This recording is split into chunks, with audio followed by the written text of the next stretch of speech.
Hey, it's Lesson 9 in Marketing for Composers. Today, we are talking about providing value. This is all about going the extra mile because your work as a composer doesn't end with the double bar.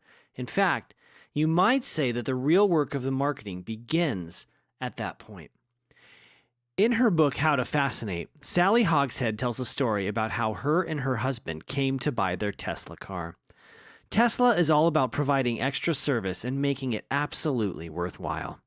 When they were considering purchasing a Tesla, the salesperson drove the vehicle out to their house, allowed them to test drive it, stayed for supper, and then helped them clean the dishes. That's real customer service, and that's going the extra mile. He added value to their lives and to the interaction. What is the value you provide? A few videos ago, I was speaking about the difference between value and price. Value is what people perceive your work is worth. Price is an arbitrary number that you set or the market sets. Why do we purchase one thing over another? Because we value that thing, that object, that interaction, because of what it does for us and because of how it meets our needs and desires. What value are you providing that meets the needs and desires of your audience? Adding value to your music and interactions achieves two things. First, it benefits the recipients, which would be your audience. The obvious reason is because it's meeting their needs and desires. The second thing that adding value does is it allows you to charge more for your services, art, or interactions. It raises the perceived value of what you do. Think back to your work about benefits. The benefits are tied to the value. How are you bringing the benefits to the interaction and to your music? To remind you again, it's all about what you give. By creating your art, you are helping your audience meet their needs and desires, whether that is in providing a meaningful worship experience, teaching students, or just entertainment, telling stories, or any other of the things it could be. There are many, many, many ways to add value. You need to present yourself to your audience as providing this value. Remember, you're not selling the features of what you do in your music. And features would be the music does X, Y, and Z, or contains X, Y, and Z, or is comprised of X, Y, and Z. Instead, sell your music on what it will do for the audience. And it's not about you as the composer. It's about the audience. It's about the performer, the director, the ensemble, and the in-the-seats audience. Seth Godin, in the episode I aired, where he gave the lecture at Juilliard, makes an interesting point. He asks the question, if you stopped making your art, and I'm going to extend this by including and providing your value, would people care? Why are people coming to you for music, or why should they? This is your value. Once you know your audience and you know how you're going to meet their needs and desires, you can provide them value and you can begin to attract them. You're speaking their language and you are solving their problems, or you're helping them in some way meet their needs and desires. They will actually come to you and you can get their permission and draw them in. Don't forget Seth Godin's idea of permission-based marketing. If you focus on the benefits as you put your music in front of them, it's easier for people to receive this information, to process it, and in the 5 steps of purchasing, consider what you are doing as a viable option and purchase it. Part of providing the value and meeting needs is you making a promise and then backing that promise up. What is your promise? What is your value? Primarily, value comes from the human touch. It is easiest to create by adding non-replicable interactions. A score, a recording, a video, or anything that can be sent over the internet is replicable. The way you interact with your audience is not. Begin to think of ways you can add a little bit of human interaction into your music. Maybe this is through Skype rehearsals, customization, coaching the performers, or something else entirely. Simply writing music and placing it on a website for sale is not enough anymore. When adding value, place your audience before yourself.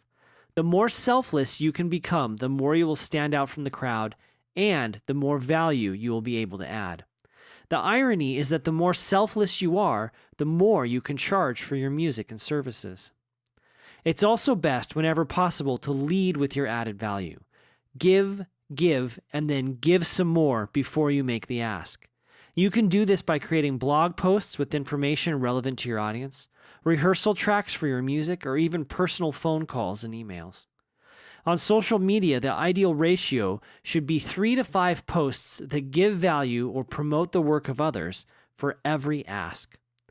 You might be wondering what value you can add to your music and interactions. And I promise you, there are things you can do. Here are some ideas.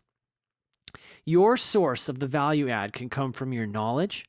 Are you an expert in something, especially if it's related to the music you create? Your network. Can you add value to connecting 2 or more people? Your empathy.